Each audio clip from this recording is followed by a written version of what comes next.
Today's video visit is with Leon Polzin. Did I say that right? Yeah, Polzin is the way the German people pronounce it, like it had an E on it, but most people now pronounce it Polzin. And how do you spell that? Polzin.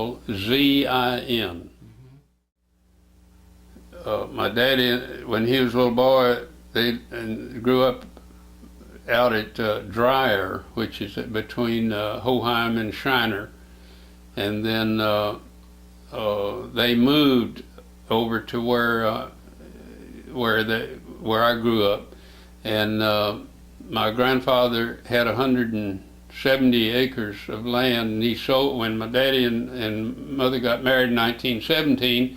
Well, my grandpa sold my daddy 50 acres of that land, and they built a home on it, and that's where I grew up lived there till I was 17 years old. And you were born on that property? Yeah. Mm-hmm. And where was that property? It's of course, in DeWitt County, and it's about half, well, not quite halfway between Hoheim and Yoakum, on what we call, it's called the Lower Yoakum Road, and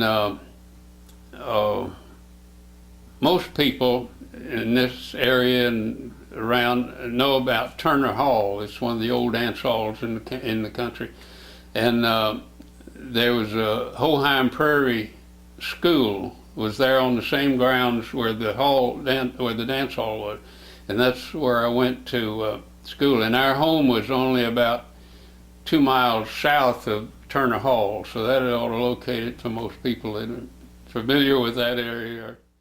A couple hundred yards down from the hall was a schoolhouse. Was it a single room for all grades?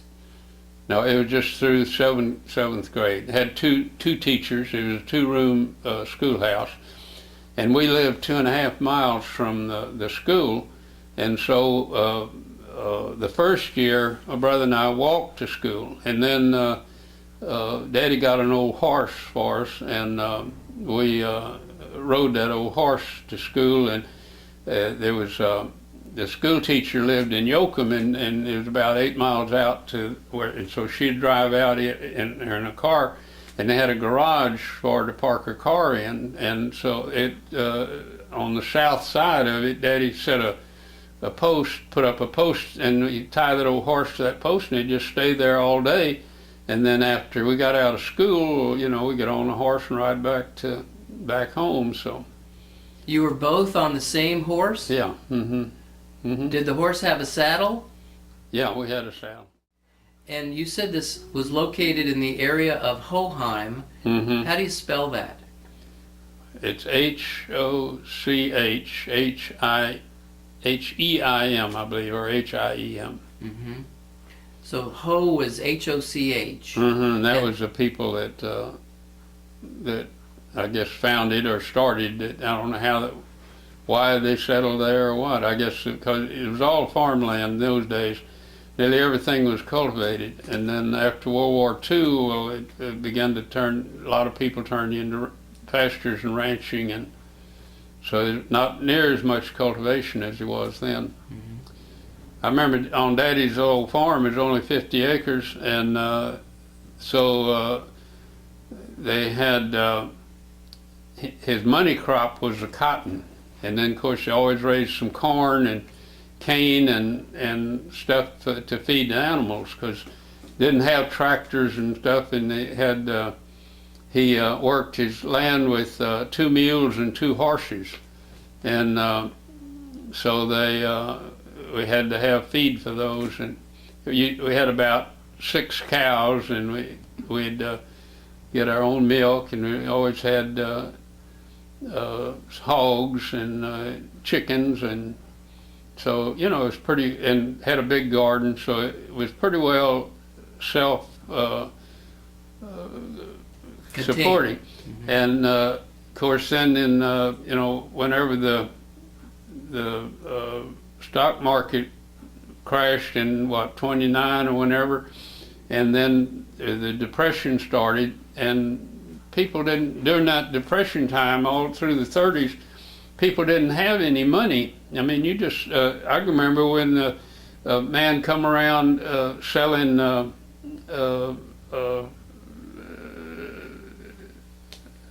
spices and things, you know, and vanilla flavoring is one thing my mother always got from. But she didn't have any money to pay him, so he had a chicken coop on the back of his car, and you'd trade him chickens for maybe a couple of hens or an old rooster or something, you know. With things from your own farm. Yeah, usually chickens. Maybe something out of the garden, but most of the time it was chickens. Oh, and then during that Depression time, Mother and Daddy, you know, back in those days, you didn't have to have a license, you know, you could sell anything and not have to have, like meat.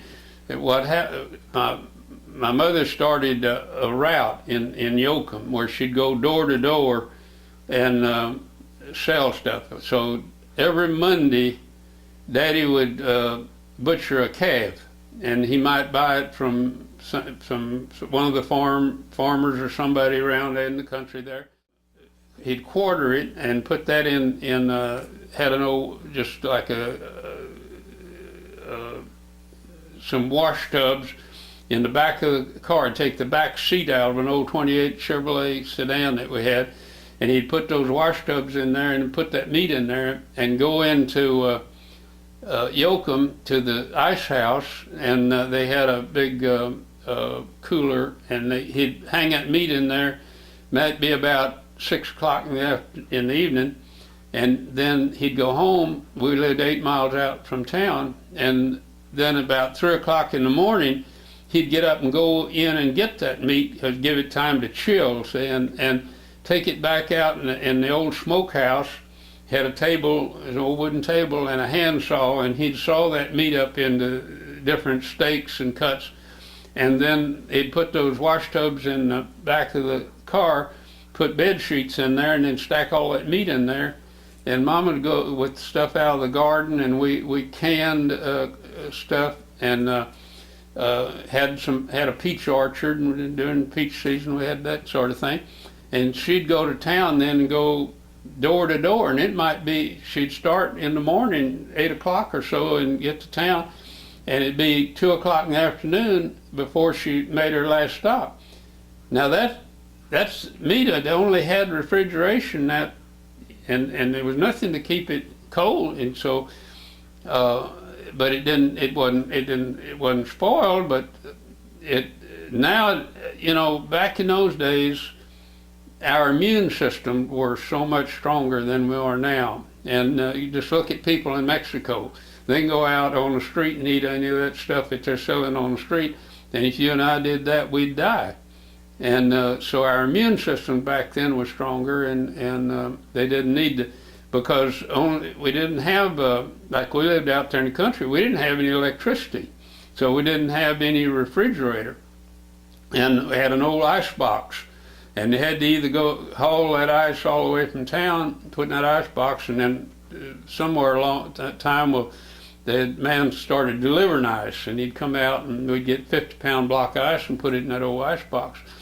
And but you just didn't have, and Mother would cook a roast, and in an old aluminum pot that she had on a kerosene stove, and then we might have it for lunch today, and we called it dinner then and supper, you know, but we'd have it for dinner, and then after we got through eating, well, she'd cover that with a cloth, and then leave it on the stove, and just and the stove wasn't, you know, the stove wasn't going, just leave it sitting there at the bowl, and it would cool, and then in the evening, well, she'd turn the stove on and heat it up again.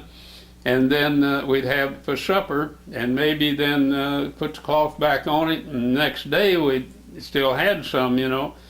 So you didn't have refrigeration to keep it, but just by keeping it, heating it, I guess, well, it would, you know, keep from spoiling. What year were you born?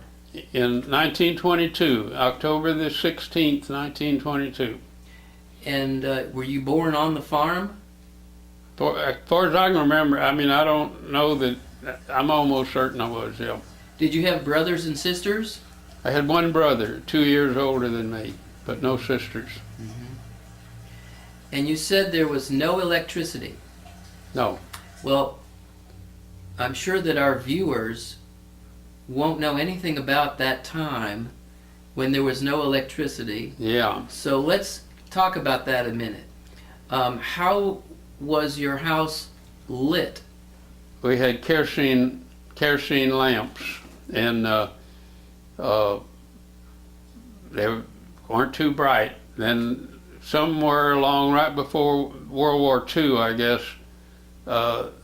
we got it was an Aladdin lamp. It had a mantle in it like a gasoline lantern, and so that was, man, like from daylight, I mean dark till daylight, you know, that thing was so much brighter.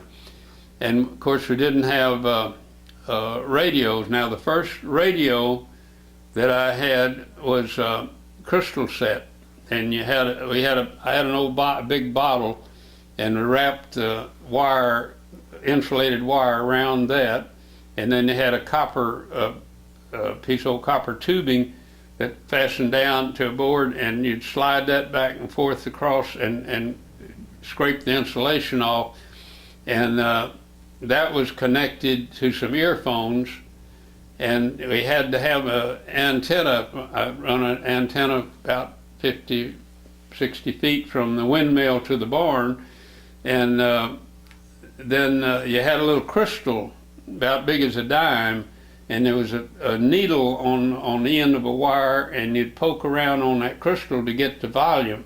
You'd get to your stations by moving that across those wires. And there was a station out of Chicago, and Dr. Brinkley had a station down across the border in Mexico, and they were strong enough that we could pick those up. Only one person could listen with the earphones. And then in 1939, I guess, Mom and them bought a battery radio, and so we were in hog heaven with that battery radio. With a speaker. Yeah, you know, could all sit around and listen to that, and didn't have any telephone. My grandparents had a phone down the road, one of them old crank boxes on the wall, and there was about 8 people on the line between there and Yoakum, and every time you'd call Central, you'd call Central, and by turning the crank, and then you get Central, and you'd give her the number you wanted, and of course you could ask her, you know, what the latest news and stuff, and everybody, these others along that line would be listening in, you know, everybody, their phone would ring, well, they'd want to, and everybody knew when their phone was, when it was their call, because they had maybe 2 rings was theirs, or 3 rings, you know, and So you mean in your house, the phone would ring a couple of times, but if it rang a certain number of times only, then you knew it was for your house. But if it rang a different number of times, it was somebody else on the line, see. Yeah. And so we did that. If Mom and them wanted to use the phone, there was about a quarter of a mile down the road where my grandparents lived, and they'd have to go down there to use the phone. And we didn't have any indoor plumbing. They had a windmill and a cistern outside, and we had a pipe into the kitchen, and there was a shelf up on the wall with a bucket and a dipper, and that was only water into the house. Had outdoor outhouse, you know, and so it was pretty primitive living, you know, but and they didn't get any electricity until after World War II in 1948. We got some electricity, and What was the first thing in your house that used electricity? the first thing in the house, I guess, the lights. Well, of course, the house was wired with outlets, you know, and I guess we had of course, an electric radio, and I'm sure then we got some fans, so we'd, 'cause summertime have a fan. I remember before, World War II and before we had any electricity or anything, well, Daddy would be working out, and instead of laying down on the bed, because it was so hot, he'd lay on the floor, just on the bare wood floor in front of the front door, and it opened and it had a screen door, but the main door is open. So if there's any breeze, it'd come through, and you could stay cool that way. And after his nap, did he go out again to work some more? Yeah. See, and he had to, of course, on Mondays he might have worked in the field all day, and then at the time he'd go and kill that calf and dress it and stuff, and then the next morning after he got Mama off to town, well, he'd go back out and do whatever, work in the field again. And he killed his calf every Monday, and in the summertime he'd kill a sheep on Thursday. And so Mama had 2 days that she'd go to town with this, and then in the wintertime every Thursday he'd kill a hog. And so they had different things that, to go, and that's where we got spending money, so we have, I would say we were as comfortable probably as most people in that time. And we'd usually, the theater in Yoakum would have a bank night on Wednesday night, and they gave away money, like, I don't know, it started out $25 or something. And so that we'd always try to go to the movie on Wednesday, and never won anything, but that was go to the movies, and sometime we go to town on Saturday and shop, and then the kids would go to the movie and stay and watch it 2 or 3 times. There was always some kind of short before they had the main feature film.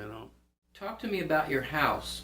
Was it a 1-story house or 2 stories? It was a 5-room bungalow.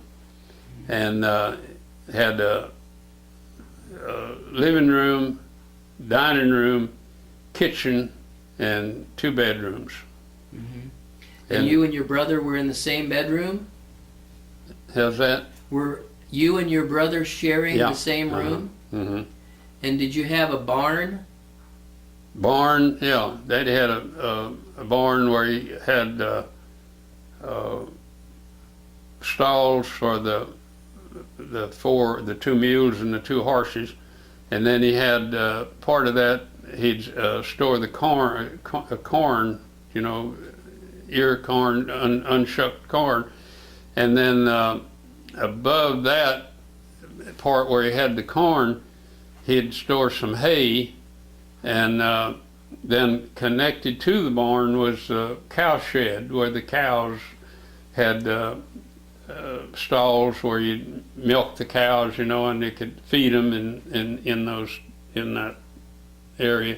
Mm-hmm. And that was one of our winter chores, was to shuck corn.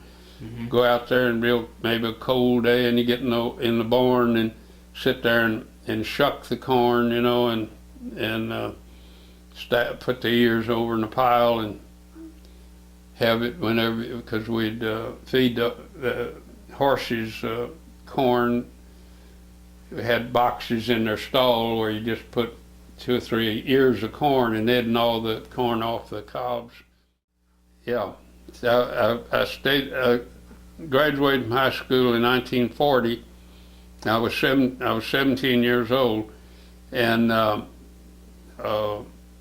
think, I don't remember, it seems to me back then you could get a driver's license at 14. I'm not real sure, but I believe that's what it was. And so Daddy had taught me to drive, and we were driving. We had an old 28 model Chevrolet sedan, and it had, the old General Motors automobiles all had wood framing inside and covered with metal, so all the structure was wood. And this old Chevrolet we had, from the window, bottom of the windows up around the top was cloth. And my brother and I, they had community baseball teams that play on Sunday afternoons, and this over at a place called Pearl City, there was not, it wasn't at Pearl City, it was over at anyway, at another place that have these baseball games. So we went there one Sunday afternoon, and we started back home, and we turned off the main highway onto a road, went down to the house, and it was kind of a deep ditch on the side of that road, and this old car had a ignition switch that would, when you took the key out, well, it locked the steering.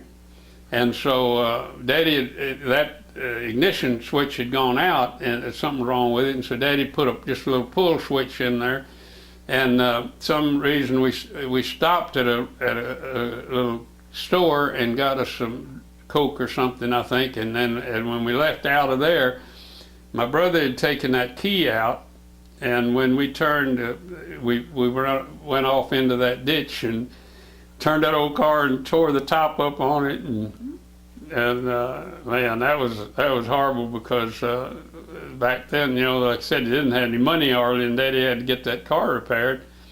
Was that because the key was out and the steering was locked? Yeah. And that's why you went in the ditch? Yeah, and you could turn, see, but then you could, it wouldn't go back. Who was driving? My brother. Yeah, the first car that I can remember that we had was an old Model T touring with, you know, it didn't have any windows. You had side curtains you'd put on whenever it rained or it was cold or whatever. And then we got that old 28 Chevrolet, and then later they got I guess the next car was a 46 Dodge sedan. Never had a new car, I'd always used ones. And so I drove that. Oh, and that summer, after I graduated from high school, well, the county agent was giving tests for someone to work in the county agent's office that summer, and to measure, you know, they had men that would go out on the farm and measure they'd step off, I guess, the different plots. Like you had corn on maybe 2 acres or 4 acres, and they'd measure that rectangle of that shape of that field. And then they were called chain men. They had these chains, I guess, that was a certain length or something anyhow. They had an aerial photograph, and they'd mark off these different crops on the farm, and then it was our job we worked at night from 4 in the afternoon till midnight at the county agent's office there in Cuero, and we had what was called a planimeter, and it was like a little compass, but it had a cylinder on it, and you'd run that thing around what these guys had drawn off on the map, and you make 3 readings. It had a dial on it where it would show figures, and you take 3 readings, and then that average would be how many acres was in that plot of land.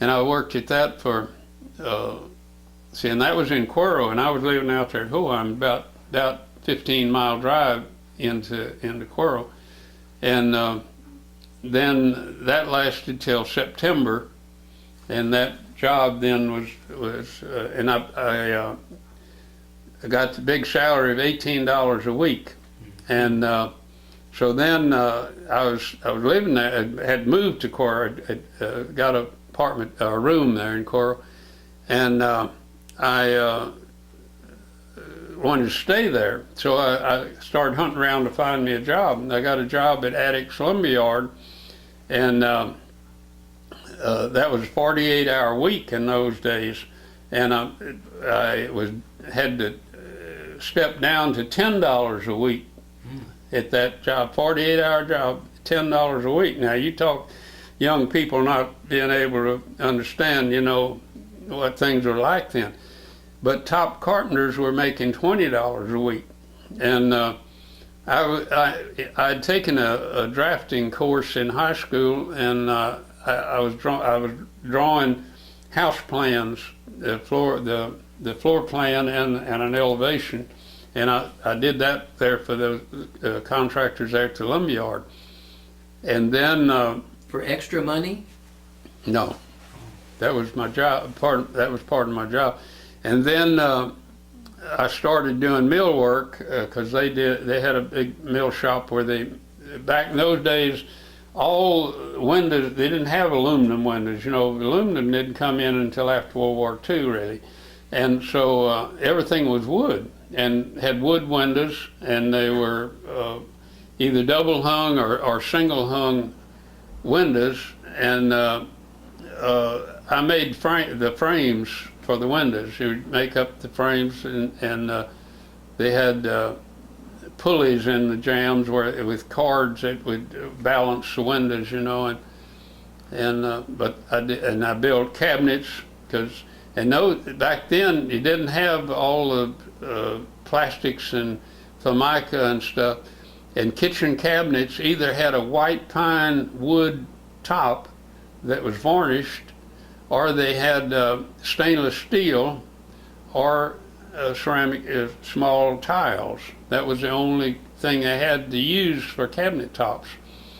And so we built cabinets and kitchen cabinets and that type of stuff. And then I worked there until November of 1942. I volunteered for the service because I didn't want to get drafted, so I volunteered. I came over here to Victoria, and was going to enlist here. And at the post office, they had the different, the Army and the Navy, and I wanted to get in the Navy. And I went in, they said no, they had their quota already filled. And so they said, go across the hall and see if the Air Force needs somebody. And so went over there, and they said they'd take me in. So I had to go to San Antonio, went to the post office there, at the recruiting office, and got into the Air Force, and went out to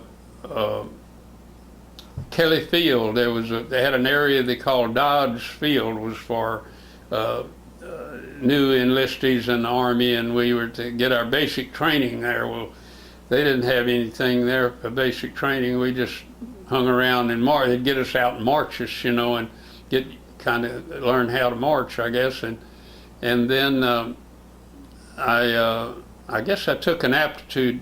I know it took an aptitude test, and I got into Chanute Field at Rantoul, Illinois.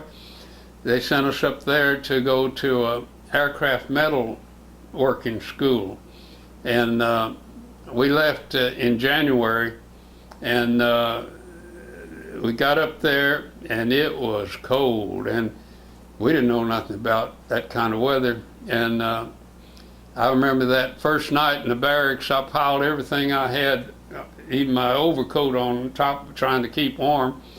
And I was lucky I didn't have to pull KP. A bunch of guys had to pull KP the next morning, and they didn't know how to go, and they got out and had to march, from our barracks to the mess hall. And a lot of them had frostbitten ears and stuff after that day. And I can remember we had to walk from our barracks to the hangar, which was a pretty good distance. And the general lived on the base, and so he didn't want anybody disturbing him, and so we had to make an extra longer distance to get around where we were going. So they didn't provide you with great coats and hats and gloves? Yeah, but we didn't. I guess there was issued all that stuff, but we didn't know exactly what to do with it, and so that I can remember marching to that to the hangar where we had our classes, and put a scarf around her face, and it'd be solid ice when you got, to the, because it was 15 below zero, I think, back then. That's low. And there in that open country, the wind blowing across there. Yeah. Yeah, it was a cold place. Oh, and then I got the flu while I was there, and I spent a week in the hospital and infirmary, and so the class that I was with graduated and left before I got out of the hospital, and they went down to Albuquerque, New Mexico, and from there they went to England, and I ended up having to spend another week before I finished the class, and they sent me down to Meridian, Mississippi. I was sent from there down to Biloxi on a detachment, and we spent some time. But while I was there at Chinook Field, I took a test to see if they were giving tests to see if you qualify for this Army Specialized Training Program, where you'd go to college. And so I didn't hear anything until down there at Biloxi one day. They told me that I'd passed and I would go to school. And so they sent us up to University of Alabama. And we stayed there 6 weeks before they finally got us into college.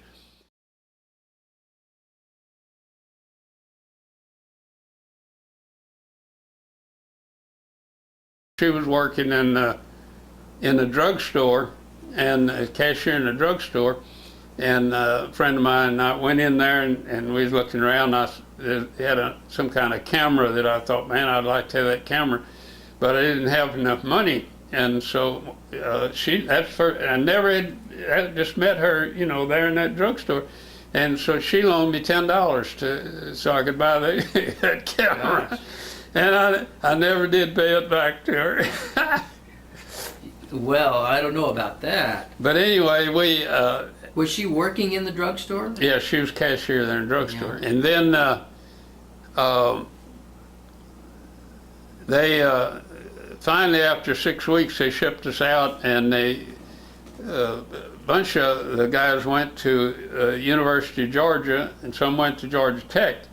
And we were all on the same train, but I went to Dahlonega, Georgia, which is up in northern part of Georgia, and it was a junior college, and it was a girls' college, and they had this one dormitory where they had all the soldiers, and we stayed there then 6 weeks, and we took 6 subjects. We took math, English, geography, history, chemistry, and physics. And then had those classes every day. And then we had 2 hours of calisthenics and some, I don't know how, once a week or twice a week we had a military class. And then so it pretty well filled the whole day, and then we had to be in our rooms at 7 o'clock in the evening, and the lights out at 10 o'clock, so you had that 3 hours to study. And that was every day in let's see, I guess, seems like we didn't have any classes on Saturday, I don't guess, because we'd get a pass, but it was only, the pass didn't start until noon. And usually it'd be about a dozen of us rent a station wagon. This old guy had a car dealer there, and he'd rent a station wagon, and we'd all pile in that thing and go down to Atlanta, about 75 miles. And spend the weekend, the rest of Saturday and Sunday, and then we had to be back by 7 o'clock Sunday evening to get back to study. So it was a pretty full deal.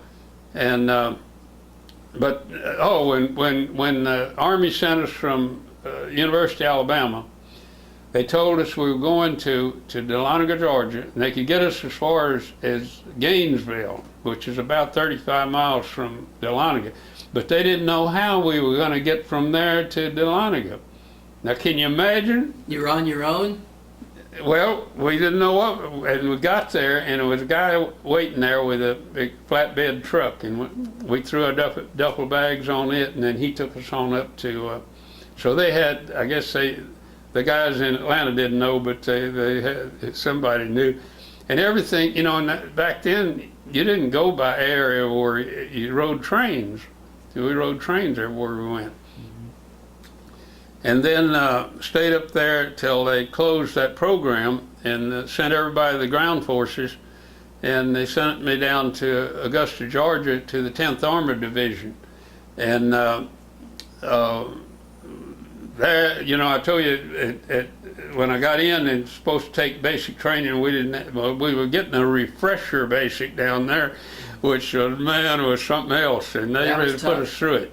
And then I was there about 6 weeks when it said that the Air Force wanted me back in the Air Force. So boy, I was happy.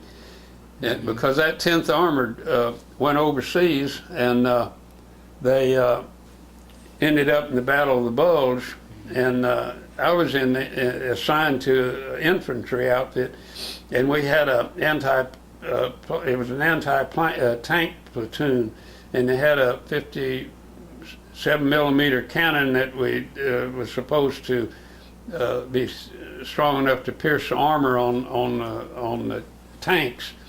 And they said that whenever it fired, it had such a muzzle blast at night it would light up, so the whole, and so they had to winch them out of. They'd have a truck setting back about 50 yards, and they could winch that cannon out of position. So when the mortar come in, you know, because that flash would set off the. It told them where it was, yeah, and they used that as a target, so they moved it. And after I got out of the service and got back to Cuero, there was a manager of a furniture store there, and he told me that whole platoon was killed, and that he was one of the replacements. And so if I'd ended up, this shows how fate has, just like me going in, having the flu and then ending up in an entirely different part of the world, and then being lucky enough to get out of that outfit, you know, and ended up there, and went from there up to Nebraska, to Fairmont, Nebraska, to B-29 base there at Fairmont.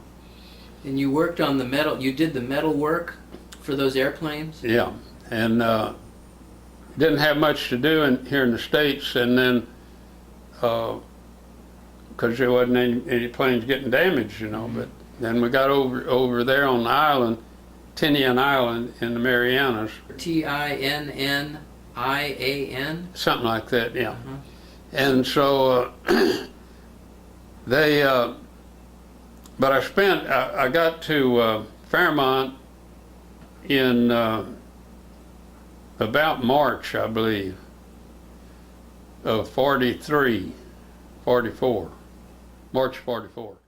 Let's see, when I got there, it was a 504th Bomb Group, and I was assigned to the 421st Squadron, and we had the 393rd and the 398th were the other two. There was 3 squadrons in the bomber group.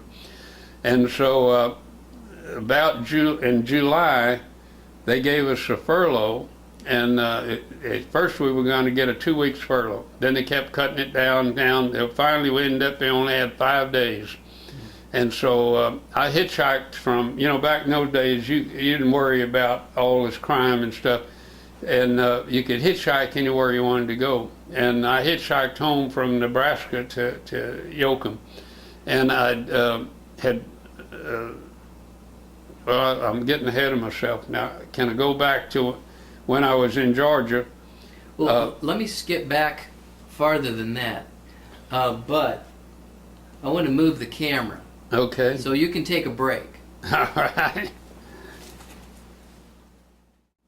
Going back to your childhood, did you, I know you worked on the farm, Mm-hmm. and did you work in the field and help with the cotton? I didn't work as much as in the field, I guess, as my brother did, because when I was back in, I don't know what age, when little anyway, my nose bled a lot. And so Mama didn't want me out in the hot sun too much, and so days when she would go to town on, with her delivery route, well, I would do the housework. I would do cooking for Daddy and them or so, whatever, I don't know what I did. Anyway, I stayed at the house most of the time. But then when cotton picking time come, back then you didn't have cotton combines and all that stuff. Excuse me. So we picked the cotton. You pull a canvas sack, drug it on, behind you, and you'd pick the cotton out of the burrs. You didn't pull the whole burr because the cotton gins weren't good enough to clean all that stuff out. And so you had to try to keep your cotton as clean as you could, because if you got too much trash in it, you'd get a bad sample and get a lower price for it. So we'd go out and pick, and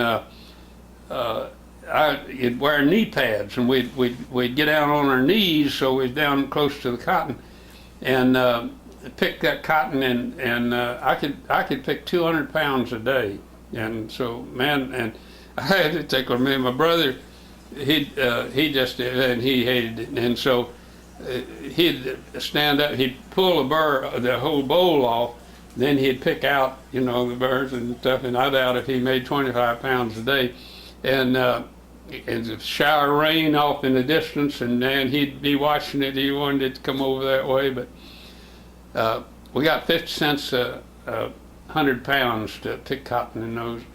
So I made a little spending money that way. And Daddy there was a neighbor that had an old truck, and Daddy'd get him to haul the bale of cotton into town to have it ginned. And there was a time there during the Depression that cotton got down to 3 cents a pound, and a bale of cotton weighed about 500 pounds, so they got $15 for a bale of cotton, and that didn't go very, but you could buy a hamburger for a nickel and buy a pair of pants for $1.95. Shoes are about $1.90 something. And so things were cheaper. Gasoline was probably 15 cents a gallon. Oh, that's another thing that was one of my chores on the farm. We didn't have but about, I think Daddy had maybe 10 acres of pasture where he had to graze those cows and the horses and the mules. And so he had to feed them, hay, and that was costly. So I take that old horse I rode to school, and I'd turn those cows out onto the road, and the grass, there was a lot of grass growing alongside of the roads. It was gravel road then, it wasn't paved. And I'd turn them out on the road, and they'd start grazing along, and about a mile down the road was a creek, and there was a bridge over that, and there was a little water under there most of the time. And I'd take I'd ride the old horse on down there and take a fishing line and catch some little old perch or something out of that creek. But those cows would graze there's fences along the road, so they couldn't get into the fields or something. And when they got down to where I was on that bridge, well, then I'd holler at them, whatever, and turn them around, and they'd start back up toward the house. And then I'd stay down there till it was a hill, and when they got over that hill where I couldn't see them, well, then I'd ride the horse back up that way and stay with them till they got to the gate and put them back in the pasture.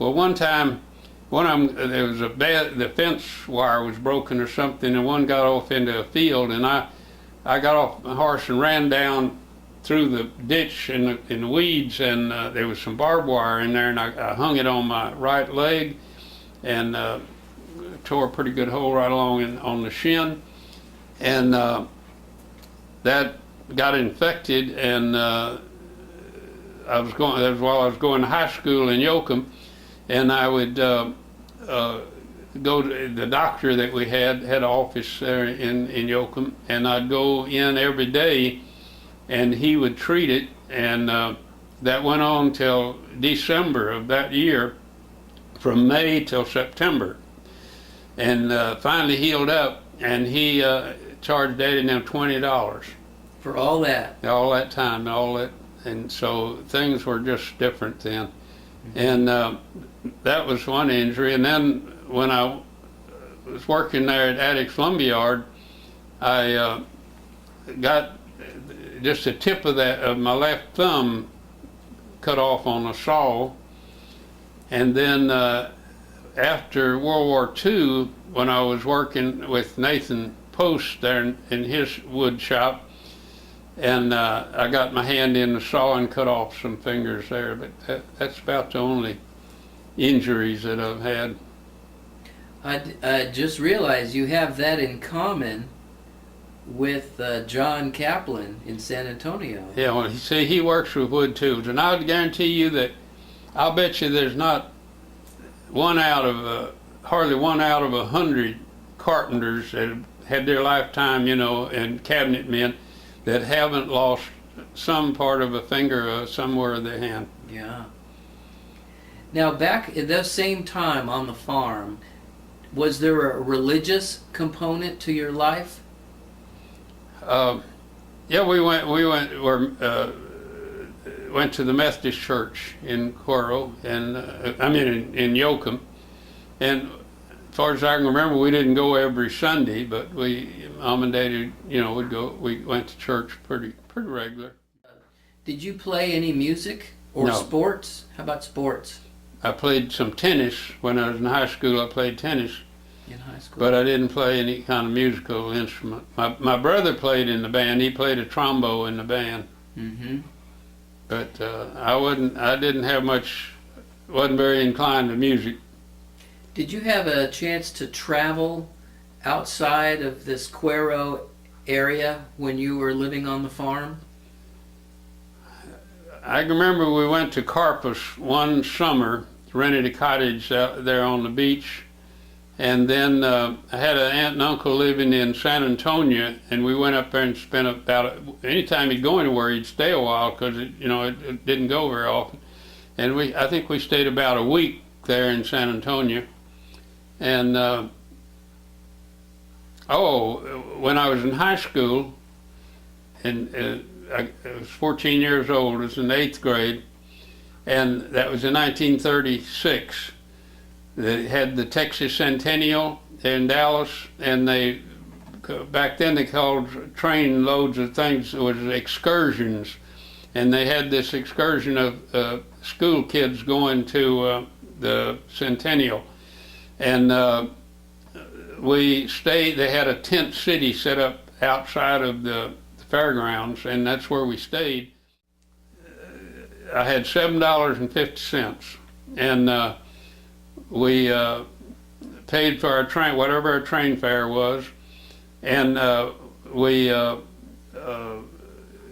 bought our meat of whatever I don't remember exactly. We ate on the fairgrounds, I think, most of the time, and as groups, but we had our meals, and I bought a little plaque for my mother, and I paid 50 cents, I think, for it. And did it have some words on it or a picture? It had, seems to me like it had the Last Supper of the disciples, and then it was like a trivet, but it was I don't know what it was made out of. It was plastic type kind of, but they didn't have plastic in those days. Mm-hmm. I remember the Ford Motor Company in their thing at the show at the fair, they had a deal that was molded in little rubber cars, and they gave those. Because see, I don't know if you ever watch Antique Roadshow, mm-hmm. and they every once in a while someone will have some Bakelite jewelry that's worth, man, hundreds of dollars now, because Bakelite, see, was the first type of plastic that was, it wasn't plastic, called plastic, but it was the first stuff that they could mold, I guess, and do like they do with plastics now. And so back when we were little, I remember we made most of our toys. You know, we whittled out pistols and took wood, made a rifle that way you could put rubber bands on it, you know, and with clothespins, and you could shoot at something with that. And and we had one thing was a slingshot. Had a, you know, one that you rubber bands on a slingshot, and I carried it in my pocket all the time. And we'd go down the road and pick up little, try to get little round rocks, you know, and we'd have a pocket full of those. And I got to where I could get a dove up in a tree, and I could almost knock its head off with that thing. I was so accurate.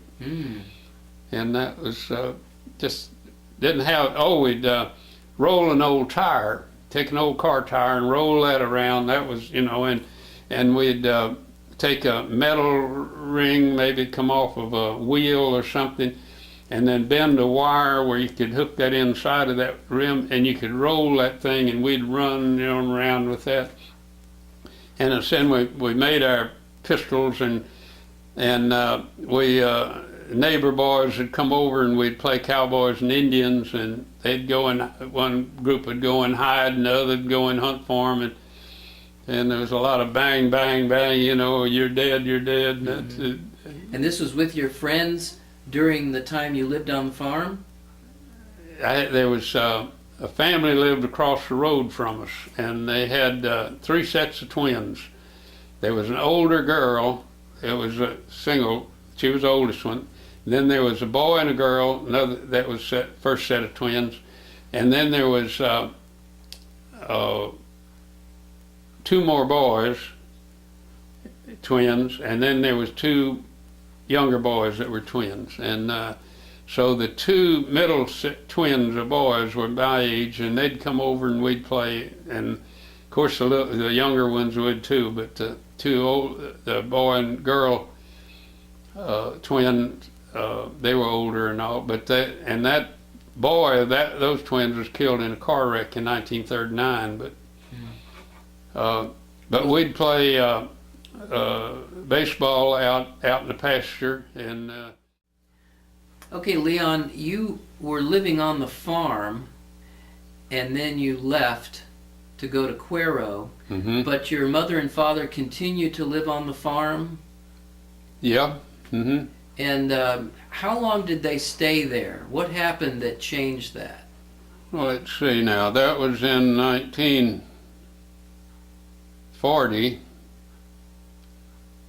and in 1975 they had a car wreck in Cuero, and Daddy was killed in that car wreck. He was 82 years old, and Mama was in the hospital. She had a broken collarbone, and then after she got out of the hospital, and she wanted to keep her sewing shop in Yoakum, and so she didn't want to stay out on the farm, and that was in November. That was the day before or the day after Thanksgiving that they had this wreck, and so, but anyway, she put the farm up for sale, and she sold the farm and moved into Yoakum, and lived in an apartment then in Yoakum, and still kept operating her sewing shop until I don't remember what year now, but somewhere in the early 80s, I think, she got to where she just didn't feel like she could handle it anymore, and she wanted to go to a nursing home. And so we got her into a nursing home in Cuero.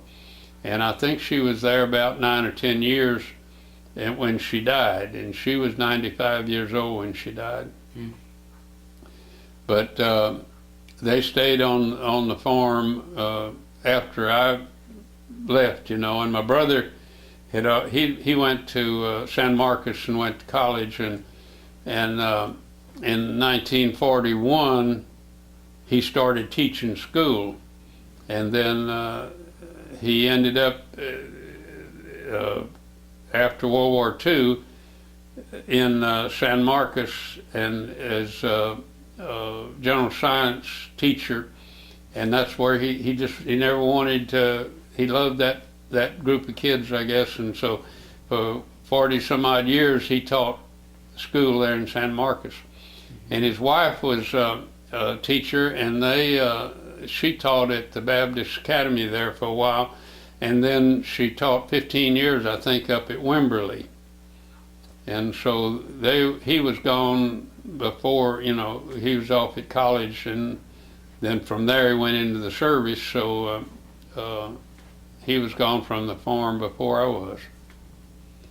And now let's talk a little bit about how you came to do Doing the glass work? the glass work, yeah.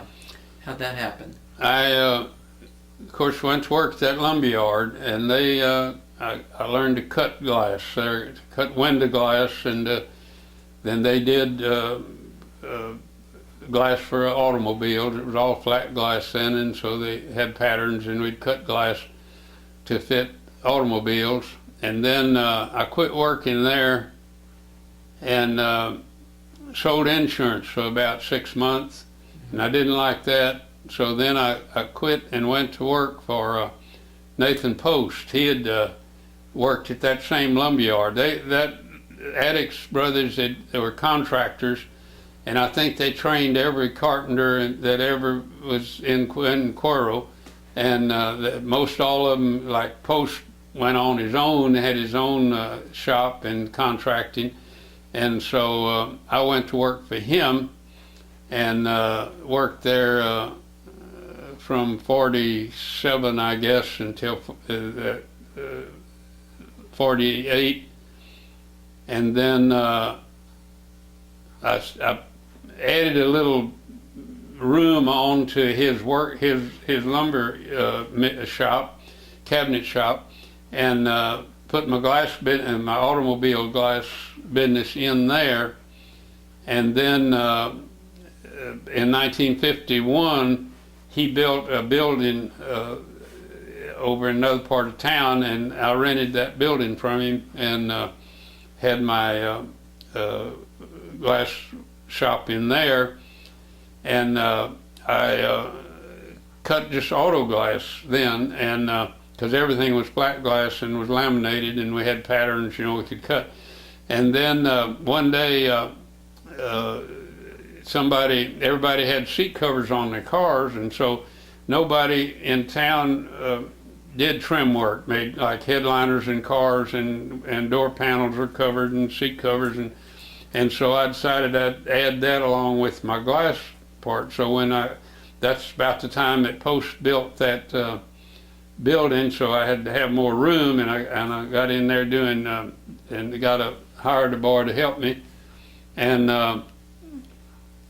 worked at that for quite a while. And one day a lady asked me, could I upholster a chair for her, because doing, you know, seat covers and stuff. Well, I had the sewing machine and everything, and I told her, well, I had never done any furniture. I didn't know whether I could do it or not. So I took it though, and took it to the house in my garage, and there's an old boy working for the newspaper company that said that he had a upholstery business for at one time somewhere else, and so he's going to help me, and we got it all stripped down and cut the material, and I'd bought a industrial sewing machine, and I expected him to sew it up. He said, man, he said, I never did any sewing. Said my wife always did that. Oh gosh. And so, man, here I was with his chair all torn up, and I told my wife she's going to have to sew that up, and she sit down at that machine, and it is so different from anything she'd ever used, and she got all nervous and couldn't do it. And that night I didn't sleep. Next morning about 4 o'clock, I thought, well, I'm going to go out there and see if I can sew that. And I sewed that thing up. And after that, for 20 years, I did upholstering along with my glass business.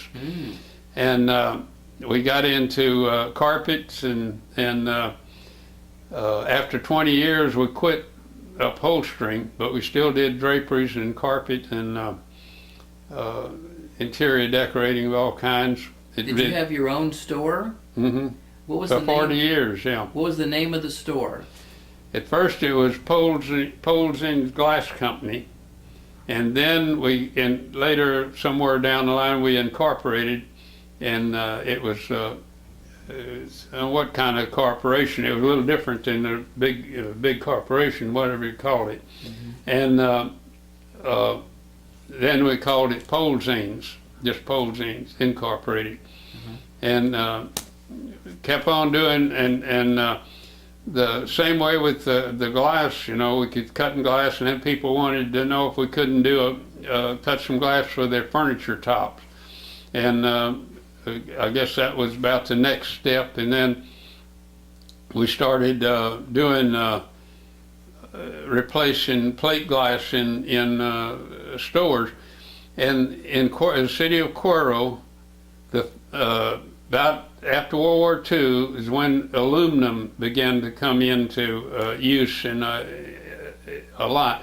And all of the storefront metal, the old stores, and before World War II, the metal was all copper.